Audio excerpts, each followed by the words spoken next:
Development of policies in the space of ICT, in the space of digital economy, and also even what you call the development of the media, Right. in terms of policies and ensuring also the infrastructure to support the ecosystem and the sector is in place. Right. Right now, ICT in this country is well advanced. It started off back in the day when we started, with basic stuff like broadcast media. But now ICT encompasses a lot because we have, like we said, the digital space where we have our websites, where we have our social media. I don't know, do you think that we have come a long way, or actually, to put it in a sense, are we at par with the rest of the world? Ama tuko nyuma kidogo, ama tuko mbele zaidi? Mbuvi, it's true, we've come a long way as a country. We've made great strides which we must actually celebrate as a country. Remembering initial days when it was just about connectivity, it was about having a fixed line at your home. Yes. Those days, and things making improvement, mobile network came into place.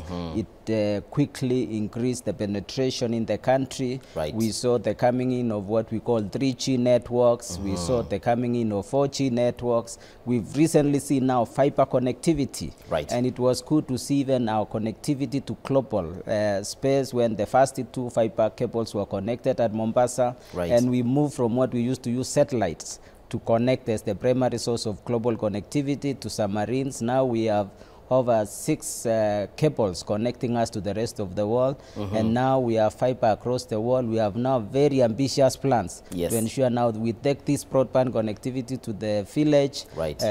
We've seen now the mobile network in our country. We are actually advanced when it comes to ICT infrastructure.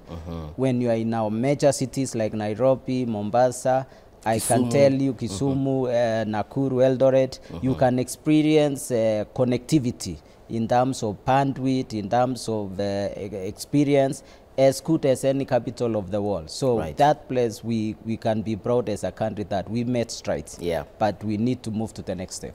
And when you said cables, the ones that are connecting us to the rest of the world, that are coming through the submarine, Mombasa and the coastline, basically.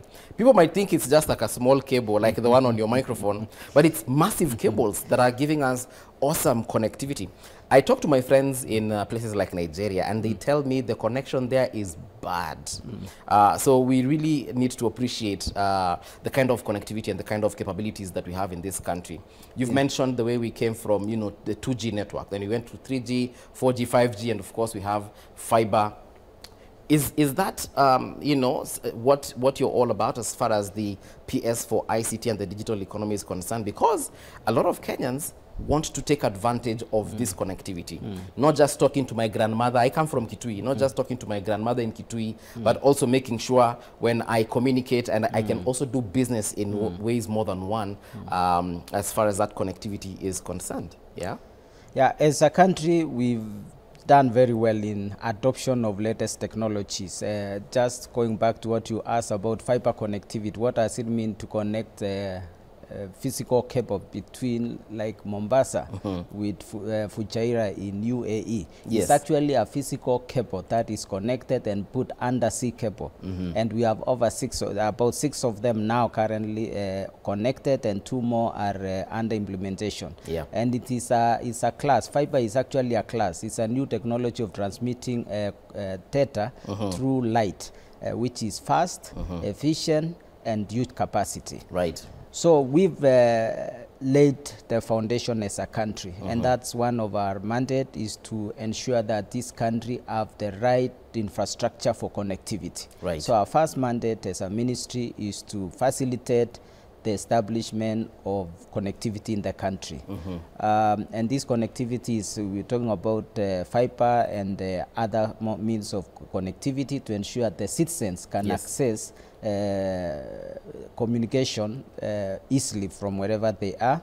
And we've done very well, except a few pockets in rural areas that we need to work on. And we appreciate our private sector. Yes. Our key players, Safaricom, Airtel, Telcom, JTL, they've done quite well to ensure that we have connectivity across the country. Right. Actually, we have, as a government, about 20,000 kilometers of fiber already done. Yes. We have about 33,000. 20,000 kilometers. 25,000 done 25,000 by the government side. Wow. And over 30,000 done by the private sector. And there is also the progress we've done in this recently, almost additionally 5,000. So we've done that. That's the foundational things we are doing. What we acknowledge is that we've not reached everywhere with broadband. Now we're not just talking about connectivity to make a call. We want you to have sufficient capacity to do much more than making a call. We want you to be able to transact, do business, bring the world to your desk, yes, wherever you are in this country. And that's where we are coming about the additional 100,000 kilometers we need to do. 100,000. So that every ward in our country is connected with fiber. Yes. And this will enable our private sector players to be able now to even have better connectivity in every part of the country. Right. We are also looking at ensuring that as we connect, we make more use, because I had mentioned one is connectivity. And once you connect, we ensure we have facilities, our schools are connected. We have over 40,000 academic institutions across the country. We want all of them connected with fiber. We and have these are 40,000 government institutions? Government and private. Okay. When we say academic institution, we would wish to see all connected, all because these are all children, whether public or private. True. You talk about medical institution, facilities, we have over 13,000 of them. We want all of them also connected. We have also the markets. The markets and public bus stages, which we have said we want to put free public Wi-Fi in those spaces. There are 25,000 of them. We have embarked to make sure that our citizens can access free public Wi-Fi in those spaces, so that they can start experience what is there in the cyberspace. Yes. So that's about connectivity. And the other thing we are working on is digitalization in government, to work towards a journey to have a paperless government, to ensure that we create a situation where a citizen doesn't need to walk to any government office, to limit that person-to-person interaction, that you just need to make a request of any service you want from your device, anytime, anywhere, and that is the work we are doing. And at the back end, we are working on the core government systems to ensure also the public officers who are serving citizens are able to work conveniently and achieve almost a paperless environment. This will help us achieve higher levels of accountability, transparency, efficiency, cut down on cost, and enable government deliver on its big picture, and our ministry as an enabler. So those being the foundational, being connectivity and digitalization of government. Right. The next thing is, how do we create value on top of this infrastructure? Now this when we talk about digital economy. Yes. Digital trade. And when we talk about digital trade, you are talking about any transaction or transactions that requires digital enablement, that they are happening on digital platforms, or transactions that are happening on an ICT infrastructure. Yes. And that is what is called the digital trade. This is a new rising economy. You know, we are used to the previous where you do business in a physical location. Yes. You have a stall, you have a shop, and your customers are determined by the people who pass in front of your shop. Or customers, you can maybe call them to visit your shop. Yes. But now, with the digital space, you just need to have your business have a digital presence. Digital presence in such as having a website for your business, in terms of having a web an application for your business, in terms of connecting your business to other businesses digitally. Now you will be open to global market. It will no longer be determined by the people who pass in front of your space. And there's also a professional, because we have many young Kenyans who would want to work online and to earn. So it means also with your laptop at your home, or in that public Wi-Fi space, or in the digital hubs we are building digital hubs actually. Right. In every ward we are targeting to have at least one digital hub. So as a youth being there, and we are putting devices, we've started working with TVETs to work on this. So you will be able to now build your capabilities, have a digital presence, and be able to access global opportunities. Whether it's an IT support job from anywhere in the world, you can work remotely. If you have content that you want to promote, Yes. you are able to address global market. Actually, Bona PS, let me just bring you, take you back for a sentence or two. You've said the digital hub in the counties. This hub is like a what? An office I walk into? Is it like a cyber cafe I walk into and access tablets or access a computer? What exactly is it? So going back, why are we doing all this infrastructure? You realize we have certain advantages as a country. We have an average age of about 20 years. Yes. The rest of the world are struggling with talent. Yeah. You take countries like Japan, their average age is 48. So that tells you there's a huge gap, and there's rising concerns about who will work to support that economy to continue to grow. Yes. You check the data of their labor market. For them to continue driving the economy in the level they are in, they must every year inject in new talent, labor migrations. We had conversations recently with Korea. Every year they have to take in about 110,000 people into the economy for them to continue to thrive at that. We have been engaging with EU in that region in one sector like software. Yes. There is a huge deficit of about 500,000 ICT professional to support that economy to continue. Yes. We had engagement with Germany recently, and we had an association of SMEs and startups in the ICT sector. Yes. And it has a membership of about 2,000 members of companies. They said in the last year they advertised to fill their positions. They were unable to fill about 137,000 jobs because there were no talent. So within their territory. Within that's Germany alone, and that is one association. So what we are saying is there are a lot of opportunities globally that needs talent. We have the talent in the country. Okay. So we are and that opportunity is it's called business process outsourcing or IT outsourcing market. It's a global market that all countries are competing to get a share. Yes. Countries like India, Philippines have got a huge share of this business. Kenya has not done very well in the past. We have the infrastructure. Yes. We have the capacity in terms of language. Our geographic location is very good. Yes. And we have the youth, which we think we can take advantage of. So what we are doing is, how do we grow this market for our country? So one of the things we've identified to use is the digital hubs. Yes. So we want to set a digital hub, one in every ward in this country. We've started working with the TVETs. We have already put devices in about 80 TVETs in the country. This we provide to ensure there is fiber connectivity to this location. We provide computing, that is the devices that can be used to work online, and these are special devices that are connected to our data center, which is located at Konza, to ensure we keep more computing power to be able to do all kinds of jobs that could be available.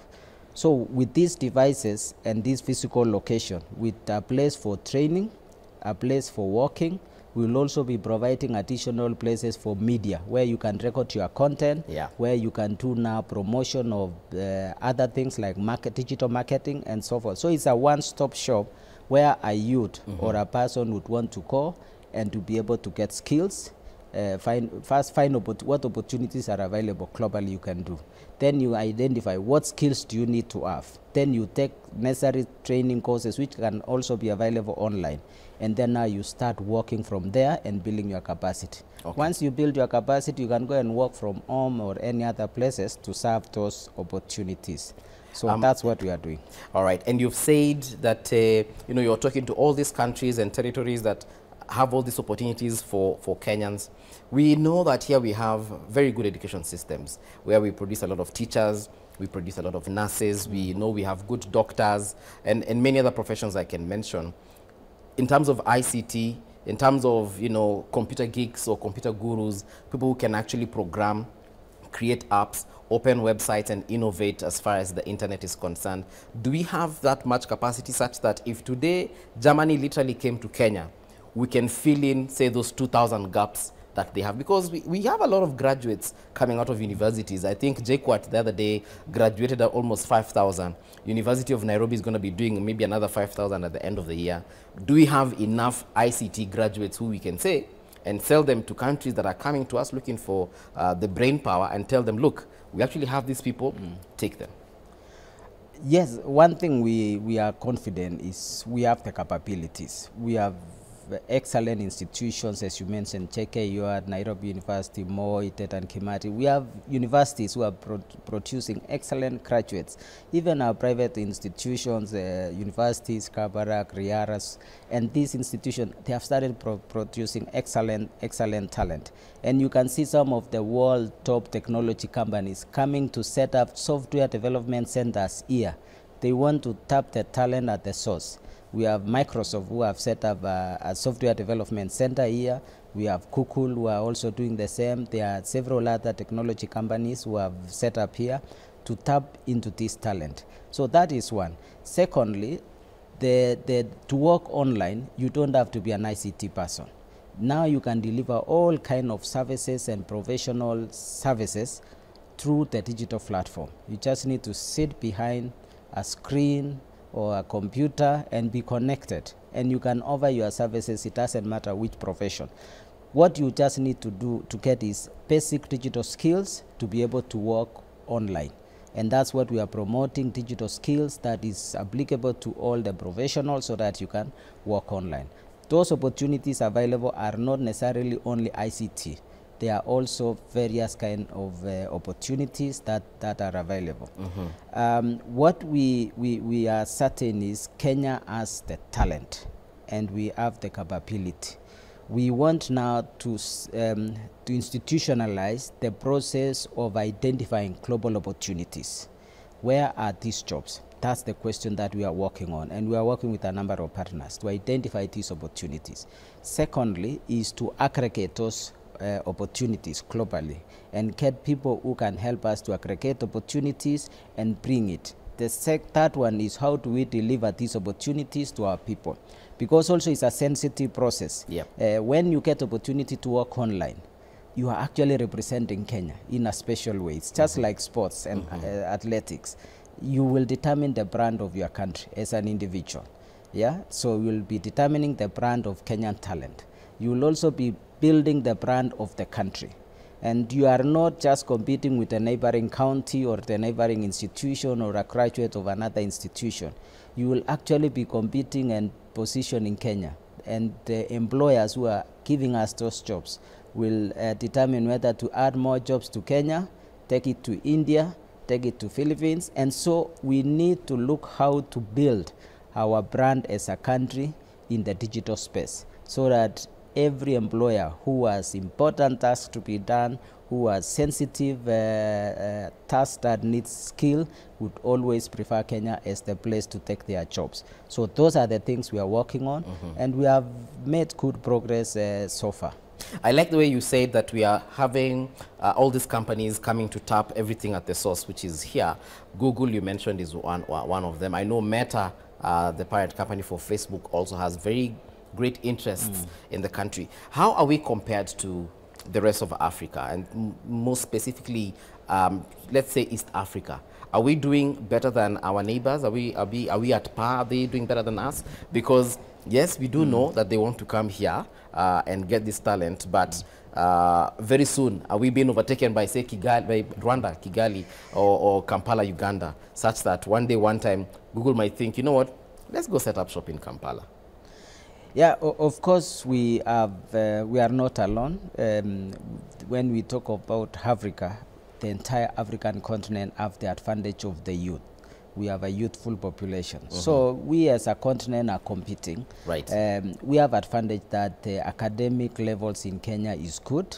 We are English speaking, which is more widely accepted language. But although in digital space, sometimes even language is not a big hindrance.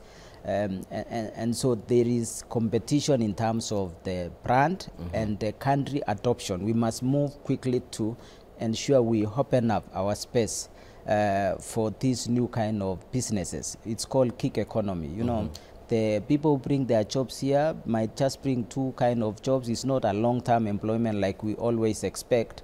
There is the business processing opportunities, or PPOs, we call them PPOs, who set up centers in Kenya. Right. So we need to see how we can grow and attract more of those entities. We need to relook at our regulative environment, equally protecting our Kenyan citizen to be able to enjoy working there and enjoying and get their rights, but at the same time ensuring we facilitate these investors who are bringing jobs, because they bring in thousands. Yes. You visit Thika Road here, you can meet one entity like CCI, who has over 4,000 workers. It's 3,000 workers working in one facility, and they are planning to do another one with over 8,000. Right. We need to see tens of that or hundreds of such entities coming to set up here in the country.